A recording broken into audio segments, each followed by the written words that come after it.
Depois a gente edita. Boa tarde, meu nome é Fernando, sou aluno do ProF e a gente está apresentando agora um trabalho para a disciplina de Metodologia de Ensino de Educação Física. E esse trabalho, a gente tinha que conversar sobre alguns textos e trazer algumas ponderações, alguns questionamentos, algumas críticas sobre ele. E para iniciar, eu queria trazer uma percepção que vem da graduação, mas a gente percebe também durante a atuação nas escolas, de que tem uma diferença muito grande dos aspectos da formação de um pedagogo para as licenciaturas em específico. Pensando em educação física, falando da nossa licenciatura, a gente tem o ensino de muita coisa técnica que por vezes a gente nem usa, da mesma forma que falta muita coisa numa perspectiva educacional, mesmo dos conteúdos específicos. E pensando nos pedagogos, eu acho que isso afeta também na nossa relação com a escola. Muitos dos pedagogos não sabem qual é o objetivo da educação física, para além de levar os meninos para a quadra e ter um momento de descontração, que dificulta a nossa construção dos planejamentos e efetivação mesmo da aula, da legitimidade da educação física. Bom, eu compartilho com você, Fernando, assim, pensando na minha formação aqui na escola, de que eu sinto falta de ter tido maior densidade na formação ligada aos grandes campos do saber, sabe? Antropologia, sociologia, filosofia. Eu acho que realmente a gente fica muito tempo assim nas metodologias de ensino específicas de modalidades, né?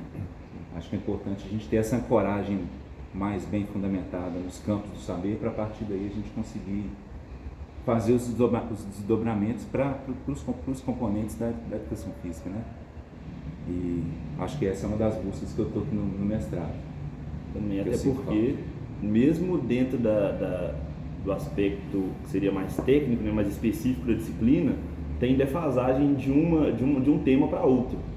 Aqui na universidade, acredito que a educação física, de forma geral, trata muito do esporte, mas práticas corporais de aventura eu não tive nenhuma disciplina. Em danças a gente tem 2, 3 disciplinas, mas ainda assim, pelo peso do tema e pela dificuldade que tem dentro da área de tratar do tema também, caberia mais disciplinas sobre isso. E essa discussão que vocês propuseram vai de encontro também ao que a literatura que a gente leu agora para esse momento da disciplina problematiza, né? Que pode haver uma dissociação, geralmente acontece essa dissociação quando a gente vai atuar, né? A gente percebe que isso acontece entre um determinado conhecimento disciplinar e um conhecimento pedagógico didático. Então, uma coisa é instrumentalizadora e outra coisa nem tanto, e aí essas coisas parece que não se conversam, e eu acho que combina com isso que o Jean falou, que a gente entende que a gente teve uma formação e as metodologias de ensino parecem que ficam engessadas a determinados conteúdos. E a gente não consegue, às vezes, relacionar isso com o todo ou com outras áreas do conhecimento. E aí na escola também, como já propõe ser multidisciplinar, né, tudo separadinho, parece que isso fica mais evidenciado ainda.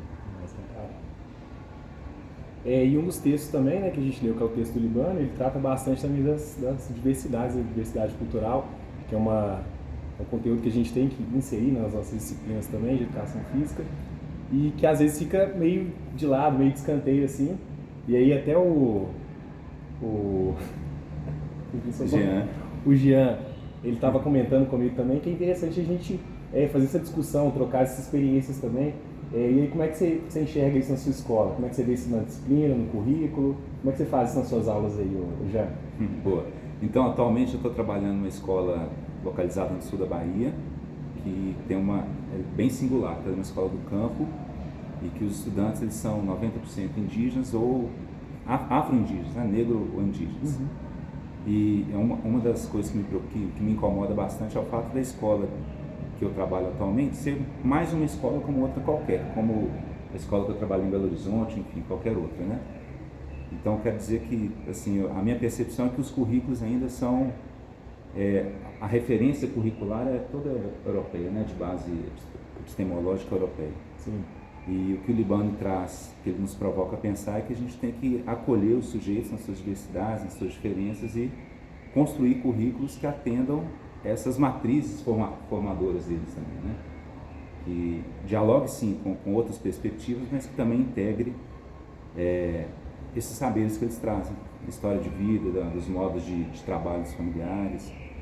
Eu acho que é um grande desafio que a gente tem, né? Exatamente. E a educação física, quando a gente analisa o currículo, a gente vê essa reprodução ainda, né? Do modelo esportivista, das práticas, sempre a partir de outros referenciais que não os do nosso território, da nossa nação, né? Eu acho que é um trabalho que a gente tem que desconstruir, né? E propor outra formação escolar, para além, que é outra coisa que ele traz também, para além do conhecimento, né? Formar a escola enquanto processo formativo dos sujeitos, né? Sim. Acho que isso é importante a gente considerar também. E até pensando sobre isso, é muito difícil tentar modificar essa realidade de forma individualizada. Então, a gente tenta trazer alguma pedagogia diferenciada, tem a dificuldade de aceitação dos próprios alunos, às vezes da direção, dos outros colegas, porque é incomum.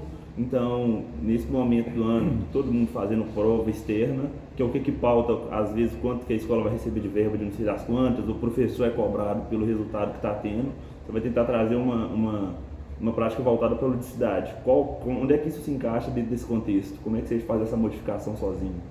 E eu acho que nessa direção ainda das coisas que dificultam a nossa estruturação de pensar tanto a educação física, eu acho, quanto qualquer outra disciplina do conhecimento, e até na relação entre essas disciplinas, e aí trazendo para a realidade da minha escola, mas espelhando essa escola como, eu estou numa escola estadual, uma escola de ensino fundamental nos anos finais, é uma escola como tem muitas outras aqui em BH e pelo estado todo, que compartilha dos mesmos problemas por ser talvez a maior rede, né, que a gente tem no estado hoje, o maior número de escolas estão submetidas à rede estadual de ensino. Que a gente tem uma perenidade muito grande dos professores, que eles trocam basicamente todos os anos, são muitos professores contratados, então é muito difícil a gente conseguir estabelecer uma continuidade do ensino. Então, quando a gente vai ver as contribuições do Libânio, dos outros autores falando sobre pensar historicamente as práticas, pensar culturalmente as práticas, isso acaba se desmanchando no tempo, porque é um trabalho que muitas vezes ele pode ser começado, pode não ser continuado, ou pode nem ter existido anteriormente, né? Minha escola, recentemente, teve vários professores de educação física, nenhum deles ficou mais do que um ano. Eu estou agora como professor que vai ficar mais tempo e vamos ver se consigo, sob a luz dessas discussões também, conseguir propor coisas diferentes e que sejam mais, que façam sentido para os alunos. Eu acho que é isso, tem que fazer sentido para eles também. E uma coisa que a gente vê muito também é a questão da fragmentação, que às vezes a gente não consegue trabalhar isso em outras disciplinas, tem uma conversa com os outros professores também para eles se engajarem junto com a gente, né, nesse trabalho da diversidade também com os alunos, e essa questão da continuidade também, igual você falou que acontece essa quebra aí, às vezes troca de um professor para o outro, um trabalha uma coisa, o outro não trabalhou, então a gente vê muito essa questão da dificuldade de trabalhar a questão da diversidade na escola. E às vezes também é uma coisa muito pontual, só em datas comemorativas, consciência negra, dia dos povos indígenas, não é uma coisa contínua durante o ano. As avaliações também, às vezes a gente pensa avaliação uma forma muito fechada de avaliação também, uma coisa muito universal, a gente não considera às vezes também a questão de cada sujeito.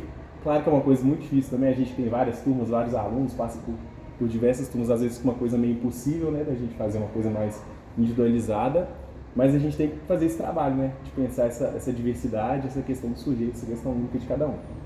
Eu estava lendo um texto esses dias que a autora propunha assim, a escola para além da mudança programática, né, que seria a gente acolher, no caso da educação física, diferentes práticas corporais, a gente precisa promover mudanças paradigmáticas também, não é só acolher essas diferentes práticas, é o que fazer a partir delas, com elas, né? Acho que isso é uma provocação bem legal também, assim, que nos leva a pensar assim, quais são os tempos escolares, quais são os saberes, como que a gente vai nos relacionar com os sujeitos, né? Na perspectiva dos sujeitos. O que eles trazem pra gente, né? Porque às vezes a gente só quer entregar para eles, mas não quer às vezes escutar os alunos também, né? Porque também não faz muito sentido a gente acolher diferentes práticas e continuar com o mesmo rito escolar, né? Acho que é uma mudança muito mais profunda que tem que ser feita, né? É um pouco também do que ele está falando aqui no texto, quando ele fala de a inclusão é diferente da não exclusão. Às vezes você tenta chamar o menino só para ele não ficar de lado, mas dentro de um currículo, dentro de um espaço que não faz o menor sentido na vida dele, no entendimento dele de vida. Então esse processo de inclusão ele passa também pela modificação do currículo e de qual conteúdo está sendo trabalhado nas disciplinas e a escola em conjunto, né? Os princípios da escola, essas coisas que pautam a gente. Acho que é isso, né, gente? Show. Tem muito pano pra manga, mas por hoje é só. É isso aí, vamos lá. Deixa eu botar uma L aqui para ela ver.